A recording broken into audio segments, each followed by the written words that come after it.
ओवैसी ने आजादी के बहाने आरएसएस पर करारा हमला बोला। उन्होंने कहा कि पीएम मोदी संघ को अपनी आधारशिला बताते हैं, लेकिन संघ ने देश के संविधान का विरोध किया था। ओवैसी ने संघ के मुखपत्र में छपे लेख का जिक्र किया, जिसमें कहा गया था कि हमें मनुस्मृति चाहिए, संविधान नहीं।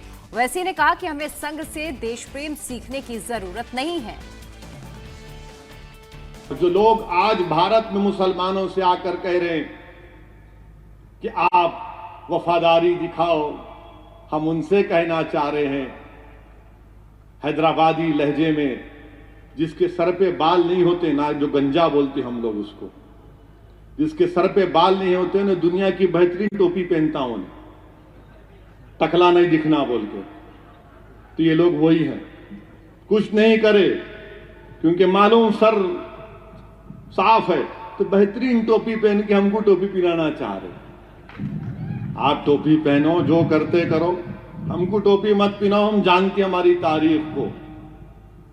जो लोग कहते हैं, हमारे वजीर आजम ने कहा कि आरएसएस मेरा फाउंडेशन है। आपका आरएसएस फाउंडेशन है तो क्या आरएसएस भारत के संविधान के खिलाफ नहीं थी 1950 में?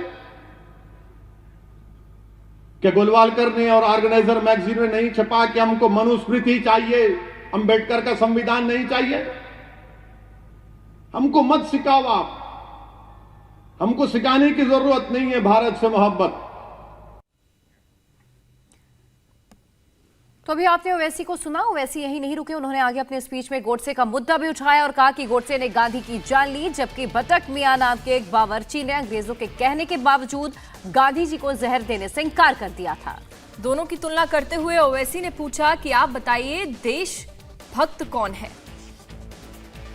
हम उन लोगों से पूछना चाहते हैं जो मुसलमानों से नफरत करते हैं और गोडसे से मोहब्बत करते हैं। तो गोडसे से मोहब्बत करने वालों, ये बताओ, ये भटक मियां कौन थे? भटक मियां अंसारी कौन थे?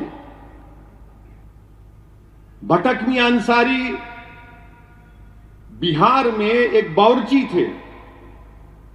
महात्मा गांधी जब चंपारण को वहां से शुरू किए थे ना, तो भटक मियां अंसारी को उनका मालिक एक अंग्रेज था, उसने कहा कि तुम महात्मा गांधी का खाना बनाते हो, उसमें जहर डाल दो, गांधी को मार दो। तो भटक मियां ने जाकर गांधी के सामने रोकर कहा कि बापू खाना मत खाओ, इसमें जहर मिला हुआ है। और जब डॉक्टर राजेंद्र प्रसाद चंपारण 1950 में ट्रेन में गए थे, स्टेशन पर उतरे, तो उन्होंने फटे कपड़ों में भटक मियां अंसारी को देखकर बुला रही है, तो भटक मियां। गोडसे गोली चला गांधी के ऊपर, जान लिया मर, भटक मियां अंसारी ने जहर नहीं दिया गांधी को। अब बोलो कौन वफादार है भारत का? ओवैसी ने अपने भाषण में 1857 के संग्राम का जिक्र किया था और कहा कि दिल्ली के चांदनी चौक की धरती मुसलमानों के खून से लाल हो गई थी। अगर किसी को भारत से प्यार है तो उसके अतीत पर भी उसे गर्व करना होगा। ओवैसी ने क्या कहा, आगे सुनिए। 75 साल की आजादी यकीनन हम तमाम के लिए खुशी का मौका है।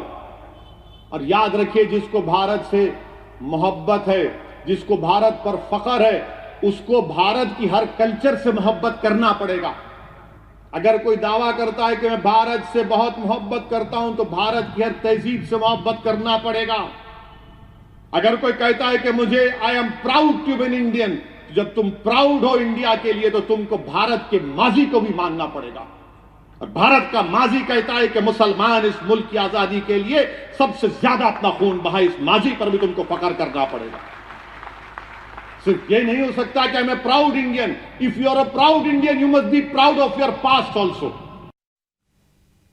ये जलसे के जरिए हम उन जाहिल लोगों को बताना चाहते हैं कि देखो, जब सन 57 की जंग आजादी शुरू तो हुई, उसके बाद अंग्रेजों ने कामयाबी हासिल की, तो मौर्रिख लिखता है, उस मौर्रिख का नाम है अंग्रेज कमांडर लॉर्ड रॉबर्ट्स, लिखता है कि चांदनी चौक शहर खामोशा नजर आ रहा था, लाशें थी वहां पर ज्यादातर मुसलमानों की।